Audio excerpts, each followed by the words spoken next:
Hello and welcome to today's edition of Velocity Kinetics. Today we're talking about the troubles of driving a hybrid.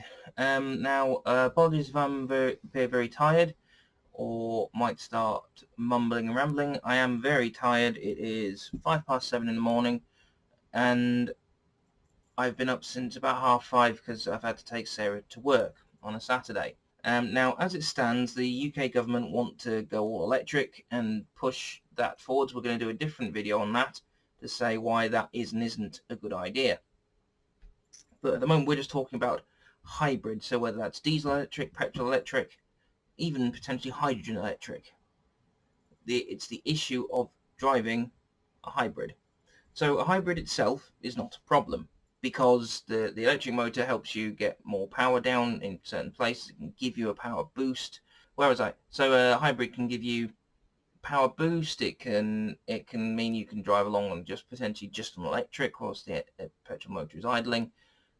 You name it, you can do it.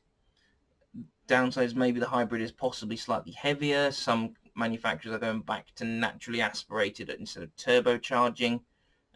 Which in itself, on the one hand, isn't a problem as such, but given smaller displacement engines with a turbo are more fuel efficient, why not then add to the fuel efficiency with a hybrid? However, there was a video we did a little while ago about green driving,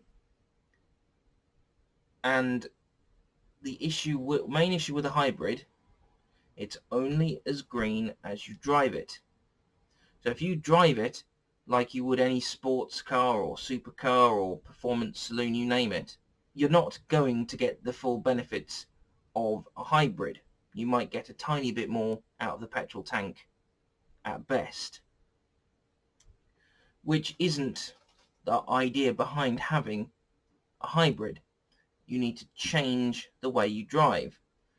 Now, this is where the issue with driving a hybrid comes in. So it's not how you've got to drive a hybrid to get the maximum out of it. So I mean, as in the maximum regeneration of the battery, maximum use out of the electric motor, maximum miles per gallon. Because once you start doing that and do that for about a week and a half, you'll probably be into that habit. If for instance at the moment, if you tried where you could lifting and coasting to slow down with your normal petrol or diesel car, that is something you'll have to transfer over to driving a hybrid. So it's not something that you'll take forever to get used to. The issue is other people. So whilst I've not driven a hybrid extensively, I have done a couple of very short journeys in a hybrid, i.e. away from the dealership to where I was parked for work, and then back from there back to the dealership when the Baleno was in for his last service. It was that Swift hybrid. Now that Swift has a naturally aspirated engine with a electric motor acting a bit like a turbocharger, and just generally being there to aid. The issue I found when I worked out how to start lifting and coasting properly to get the battery recharge, I've discovered it's other people. Now, a lot of you might say, well, that is always the problem on the road. It's not you, it's other people. And to an extent, yes, you'd be right. But the problem is, people these days, they drive so aggressively. They brake at the last second. They're always up your back of your car. They're not leaving the proper gaps. They don't slow down at the same rate you slow down. So you end up having to drive the hybrid in a not a hybrid way. So then it sort of defeats the object of it. I found with that Swift, in the short time I had it, that if you lifted and coasted and gently came back down through the gears, hardly touching the brake, because I believe at that point the motor became an MGU-K unit, a bit like how an MGU-K works in Formula 1 to charge its battery, I could get the charge up. When I took the car away from the dealership, the battery icon had one square out of, I think it's 5 or 6 squares. I handed it back with 3 squares. So, I had been doing what I could to charge and top the battery up. That's not to say I hadn't also used the battery, but you've got to, let's say, lift and coast to get the charge back. Other people don't seem able to cope with this. Now, the brakes in your car, you treat the brakes always, regardless of what vehicle you're driving, where you can, you treat them like they've got an egg or an orange underneath it. You don't want to break it, you don't want to burst it. so on and so forth. You treat the brakes very gently. So really, if you're going to brake and for maximum efficiency, you lift and coast and then you gently brake whilst engine braking. That is just how it's most efficient. If you keep stamping on the brakes as late as you can, not only aside from the fact you're only going to concern and worry everyone around you, but you're going to use so much fuel, because the braking phase in a combustion vehicle, petrol or diesel, uses far more fuel. Whereas, like I say, lift and coast, because what they do in Formula One, when they're on the limit for fuel, it's lift and coast to slow down. So this is where the hybrid lift and coast works. The other thing that will take a lot of people time to get used to, and I think a lot of people do, is to override the systems. The Swift had automatic stop-start. Now, it's proven the stop-start helps. It somehow cuts some of the ignition process, so you can just get back on the go when you dip the clutch. But this means whenever you come to a stop for an extended period of time, you've then got to come out of first, put the car into neutral, and come off the clutch, and the car then switches off. That is not a problem. That does take time to get used to. And for me, all it would need to be, whenever I come to a stop, I'm always handbrake on, but I'm in first, so I'm not sat on the brake. However, a lot of people I've noticed will ride the clutch, so they're creeping backwards and forwards, so they're sort of doing this sort of motion whilst they're waiting, or they'll sit there on the Now, to me, it's like, well, why are you overworking yourself? Work smarter. If nothing else, do it the way I do, clutching in first, handbrake on, off the foot brake, because one, you're not supposed to be on the foot brake anyway. The only time I sit on the foot brake when I'm coming to a stop or waiting, it's quite literally if I've turned up at the traffic lights and they're going from red to amber, so there's no time to completely stop. But the hard thing is, you've then got, when you're doing the clutch and brake to sit at the traffic lights, you've then also got to put some power down, so you're suddenly having to manage 3 pedals. So, well, you've only got 2 feet. So just, why not just do that? And like I say, the only thing for me is to remember to then just start coming out first and then going into neutral.